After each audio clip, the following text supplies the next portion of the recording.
был такой ученый Маварди, который очень много томов написал своих работ в исламе.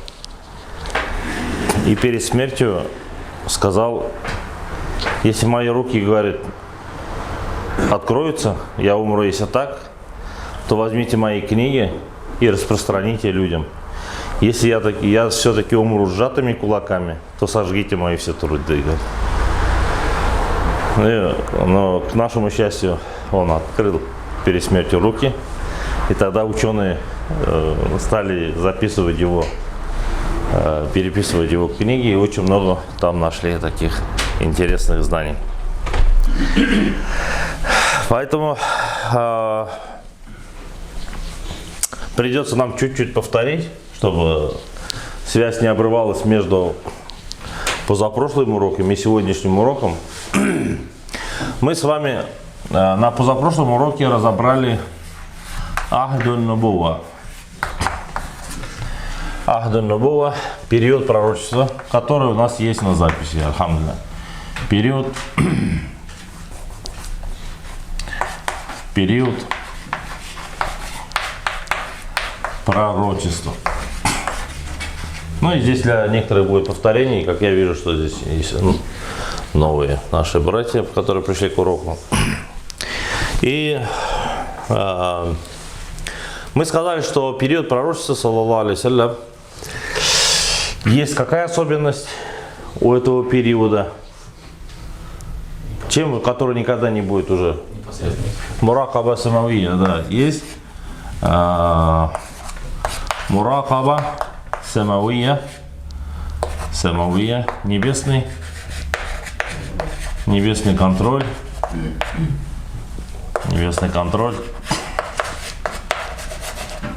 или же связь с Аллахом.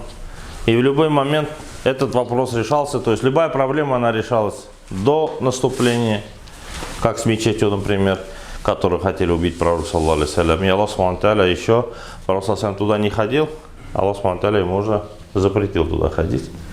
И сказал разрушить эту мечеть. Ну и таких случаев много было, когда во время пророка, саллаллаху алейхи вассалям, проблемы или решались до, или же во время процесса, или же были ответы, очень много было получено ответов, которые за несколько дней, как поступить, какой закон должен быть по этому поводу. И мы сказали, что во время периода пророчества, саллаллаху алейхи вассалям, было только два источника. Это был Коран и ас-сунна. Сунна пророка, саллаллаху алейхи вассалям, который он показывал своими делами, словами, своим подтверждением, и также его нравственные качества и внешние качества. Это являлось сунной пророка, саллаллаху алейхи вассалям. Помимо этого другого нет источника, поэтому Коран Аллах субхану тааля не спасал или через Коран, или же в словах, или пророк саллаллаху алейхи вассалям говорил, что делайте вуду, как я это делаю, или саллю кама раайтумуни усалли. Совершайте намаз так, как я совершаю. Все. Мы видим, как он делает намаз, и так сахабы передавали. Видели, как он совершает хадж, так и делали все. И на прошлом занятии мы с вами перешли. То есть насчет этого периода, это период, нету там разногласий. Не может быть разногласий, потому что Аллах субхану тааля сам решает все вопросы или через Коран, или же через своего пророка, саллаллаху алейхи вассалям. Иногда приходит Джибриль, алейхиссалям, отвечает на вопросы, и там разногласий нет. Если даже они были, значит только могли быть когда не было рядом пророка, саллаллаху алейхи вассалям. А потом все-таки, когда они приходили к пророку, саллаллаху алейхи вассалям, или же пока ответ не приходил, они разногласия были какое-то время, могли быть, но тогда, когда уже приходил ответ, тогда уже вопрос решался. После периода пророчества, как пророк, саллаллаху алейхи вассалям, покидает этот мир, начинается период, второй период, Второй период сахабов, сподвижников. Ахду сахаба. Зачем это нам нужно, вот эти знания? Да? Они нужны нам, эти знания вообще? Нужны, да? Мы должны отлично разбираться, когда нам говорят, брат, это по сунне, или там, это не, то есть Абу Ханифа там не по сунне, или имам Малик не по сунне, или имам Ахмад ибн Ханбаль не по сунне. Вот это по сунне. То, что я тебе говорю, это по сунне. А то, что они говорят, это не по сунне. Мы должны прекрасно понимать, начиная от периода пророчества, саллаллаху алейхи ва саллям, как ислам переходил или как шел до хотя бы до Абу Ханифы,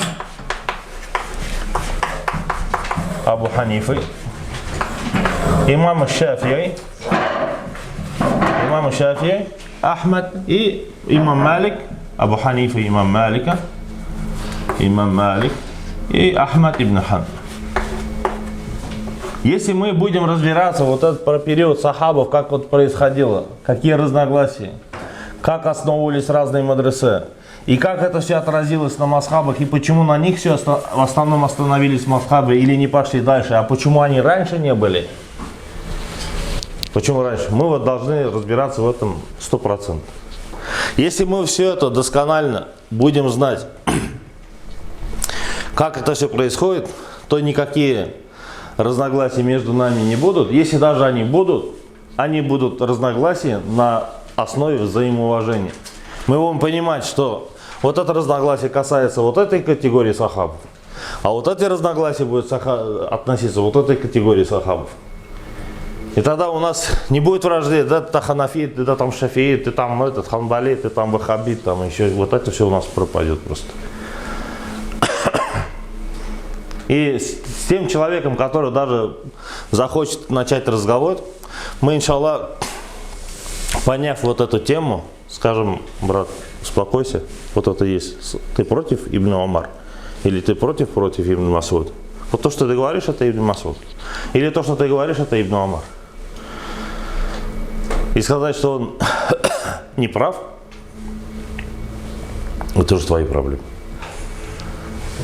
И все разногласия, все притирания, терки, разные скандалы, они шапры. Ну, поэтому мы можем в фикхе быстро-быстро пройти, что портит уразу, что портит тахарат, что портит намаз. Это быстро можно пройти, быстро запомните и все. А вот эти знания, которые, иншаллах, мы получим досконально, то тогда решает нынешние проблемы, которые у нас они существуют.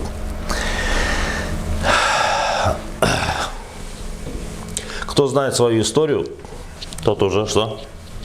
Силен.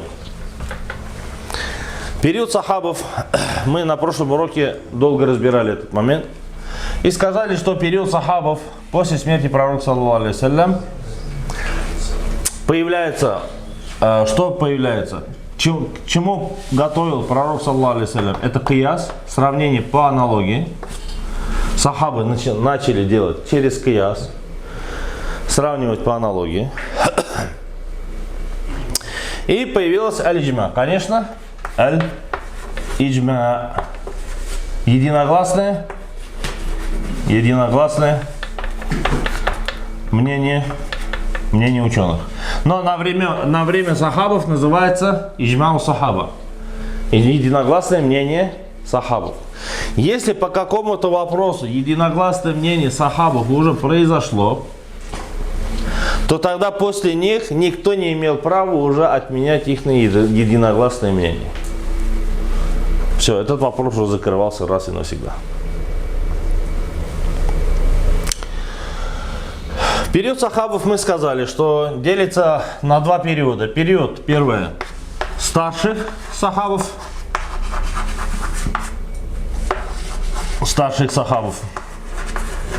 и младших сахабов.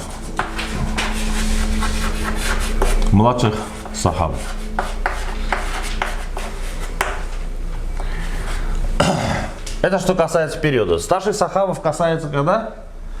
То есть от первого года Нет, хиджры не может быть. Там пророк, саллаллаху алейхи вассалям. После смерти пророк, саллаллаху алейхи вассалям, первый год до... Сколько они халифы? Период сахабов, старших сахабов. Это 4 справедливых халифа, да? Праведных халифа. То есть это 30 лет. 30 лет. С первого года. Поэтому не берется с первого года. Почему не берется? С первого года смерти пророка, саллаллаху алейхи вассалям, не берется. Хотя это точная дата. Точная дата. Но мы свою дату не начинаем с чего? Не то что смерти, а с печального события. Поэтому добавляем сюда пророк, саллаллаху алейхи вассалям, когда умер. 10-й год по хиджре.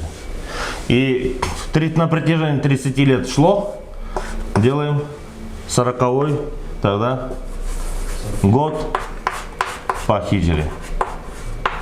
По 40-й год по хиджре. С 10 по 40 год. В течение 30 лет. Из них, которые 2,5 года правила Абу Бакр, радиаллаху ан. Да? Потом. Умар сколько? 10. Умар, радиаллаху ан. 10 лет Умар. 12 лет Усман, радиаллаху анху. И 5,5 Али, радиаллаху. Али, радиаллаху. Вот это период старших сахабов по отношению к фикху. Там были разные случаи, да, политические стороны. Если Абу Бакр 2,5 года в основном ушло на подавление восстаний, да, то, что начали выходить из ислама.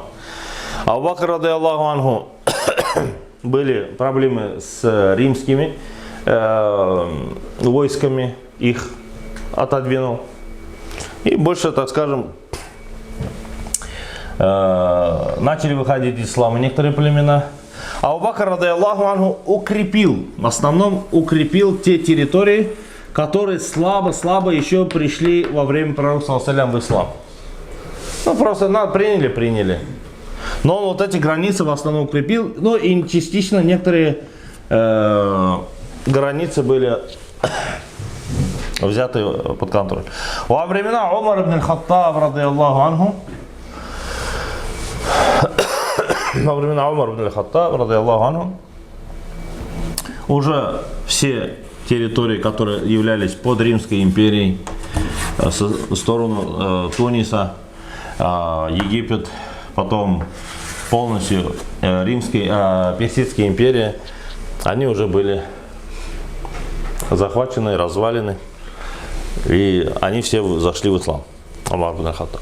Усман, радиаллаху анху, то же самое,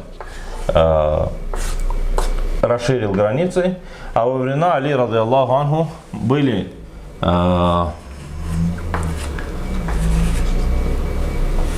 так скажем, началась после убийства Усмана ибн Аффана, радиаллаху анху, были проблемы между Али и Муавией. По отношению к фикху ничего здесь нового не произошло. В основном нового не произошло. Да, много людей приняли ислам из Персидской империи, много людей из Шама. Шам приняли ислам. То есть Сирия, Иордания, Египет. Очень много людей приняли ислам, но еще они не могли отразиться это на фикхе. И Медина, Мекка, как жили, так и жили. Какие вопросы в основном небольшие появлялись? Умар ибн аль-Хаттаб сделал конгресс или совет, шура из великих сахабов, из ученых сахабов, которые отвечали на вопросы, которые возникали, и все. И здесь во времена старших сахабов по фикху ничего такого большого не произошло. Во времена младших сахабов, когда уже прошло 30 лет, да, мы сказали, если даже этим младшим сахабам было где-то, если 20 или 18, 20, 25 лет, им уже через 30 лет стало уже 50, 60 лет как минимум. Они уже повзрослели. После того, как были много людей приняли ислам из персов, из Шама, из Египта, они начали задаваться многими вопросами. И когда произошли в основном стычки между Али ибн Аби Талиб и Муавия, радийаллаху анху, появились такие группы, которые отошли и от Али, и от Муавии, называются хаваридж. Хариджиты. Хаваридж со слова хараджа. Они вышли. Создали третью группу. Те радикальные, которые на стороне Али, радийаллаху анху, были, они еще шиа, но это не те шииты, которые сейчас, не шиа имами. Шиа, которые сторонники, ярые сторонники, радикальные сторонники Али, тоже называются шиа. И вот эти группы начали уже придумывать хадисы, и с этим столкнулись молодые сахабы, которые были. В основном это кто был? Ибн Аббас,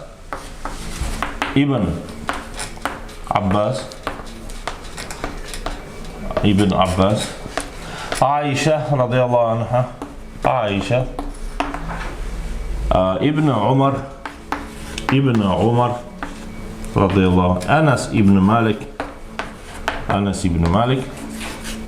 И такие сахабы, которые были молодые во время пророка, они столкнулись с такой проблемой, что начали придумывать хадисы, вот эти те люди, которые пришли отсюда. Каждый начал свою сторону защищать. И тогда, чтобы побольше сохранить сунну, правильную сунну пророка, саллаллаху алейхи ва саллям, эти сахабы начали обучать и много-много передавать хадисы. Начали уже умму обучать хадисы. Понятно, да? Вот мы долго про это говорили. И сказали, что в 17 году по хиджре Умар ибн аль-Хаттаб построил город Аль-Куфа. Город, 17-й год по хиджре. Строит город Куфа. Заселяет туда несколько тысяч чисто арабоязычных ученых и знающих язык. И отправляет туда Ибн Масуда. Поэтому город Куфа, это город становится какой? Этот город становится Ибн Масуда. В основном это его воспитание. И когда были вот опять-таки стычки между Али и Муавией, радийаллаху анху, Али, радийаллаху анху, тоже жил где? В Куфе. И также Муаз ибн Джабаль.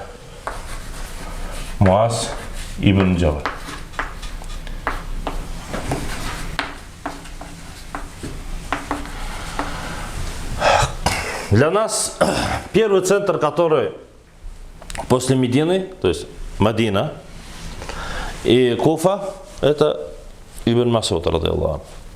Мы сказали, что Медина, Аль-Мадина, в Медине осталось тоже много сахабов, но тоже немало сахабов уехали в разные города. Кто в Египет, кто в Куфу, кто в Йемен, кто в Шам. Но основное количество осталось в Медине.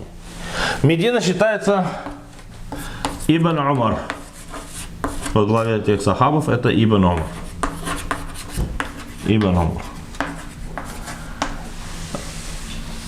Мекка — это школа кого? Ибн Аббас.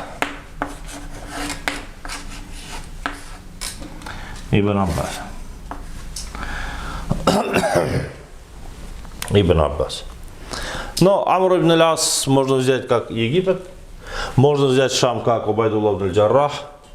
Но для нас больше в основном вот это три центра, которые мы должны знать очень досконально и хорошо. Поэтому в Куфе родился Абу Ханифа.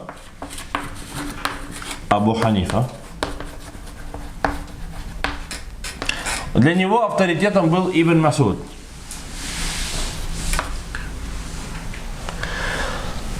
Для имама Шафии авторитетом был Ибн Аббас. Имам Шафии считал, что Ибн Аббас более знатный, чем Ибн Масуд. Абу Ханифа считал, что Ибн Масуд больше знал, чем Ибн Аббас. И больше опирался. Если разногласия, а их разногласий больше 100, которые мы знаем, больше 100 между ними. Больше 100. Поэтому Абу Ханифа считает, что Ибн Масуд прав, а имам Шафии говорит, Ибн Аббас прав. Сейчас мы, иншаллах, с этого и начнем. Период сахабов. Вот это мы с вами период пророчества взяли. Сейчас период сахабов спускаемся. И сейчас начнем разбирать период табиинов.